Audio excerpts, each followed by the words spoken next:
Hi, this is the start of the Chapter 8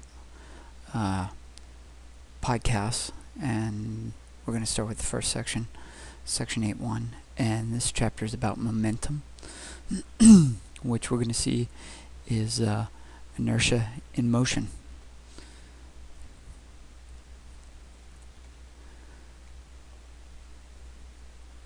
So,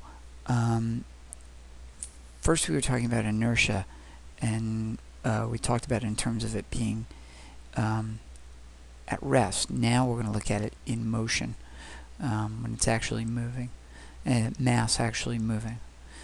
And here's the basic idea of the first section: is an object can have a large momentum if it has a large mass, a high speed, or both. And you're going to see from the equation of momentum why this is true.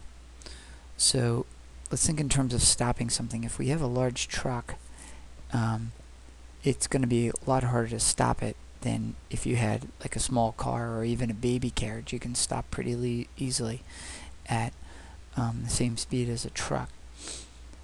So what we say is that the truck has more momentum, and that it means and we know that because it's harder to stop. And when we say momentum, we need inertia in motion. Now here's why it's inertia in motion. The momentum of an object is the mass of the object multiplied by its velocity. Momentum equals mass by velocity. We can write this as momentum equals m times v, little m for mass and little v for velocity. And as you can see, when we go to abbreviate momentum, we get a little problem. So it uses the letter p. P equals mass times velocity. Momentum equals mass times velocity.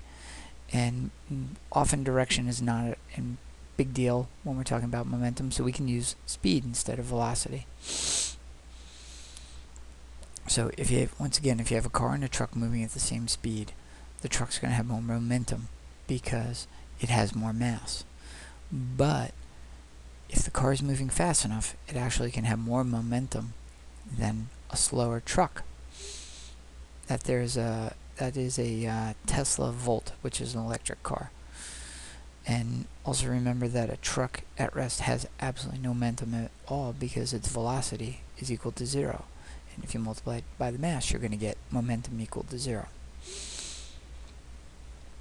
So, and this is just reiterating that point, is if an object, such as a truck, is at rest and a roller skate is moving, the roller skate always has more momentum. An object has to be in motion to have momentum. So let's do a little math first. This one's pretty easy. We're going to look at a momentum problem with a golf ball, and how much we'll look at the mass of the golf ball. So if we look at the golf ball, it's 0.05 kilograms, and it's going to go from a speed of 0 to 70 meters per second. So the delta V is going to be equal to 75 meters per second. Our unknown is our change in momentum, and our equation is going to be change in momentum equals mass times change in velocity. And here we plug and we chug, and we get 3.8 kilogram meters per second.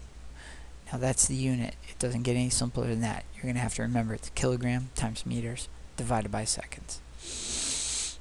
So can we have a case where a roller skate and a truck would have the same momentum? The answer would be that if the roller skate has a much higher velocity or much higher speed than the truck, yes, they can actually have the same momentum. And you can see from this example here, if you multiply the numbers out, they're both going to have a momentum of 10 kilogram meters per second. So what factors affect an object's momentum? An object can have a large momentum if it has a large mass, a high speed, or both. So the answer is momentum or high speed.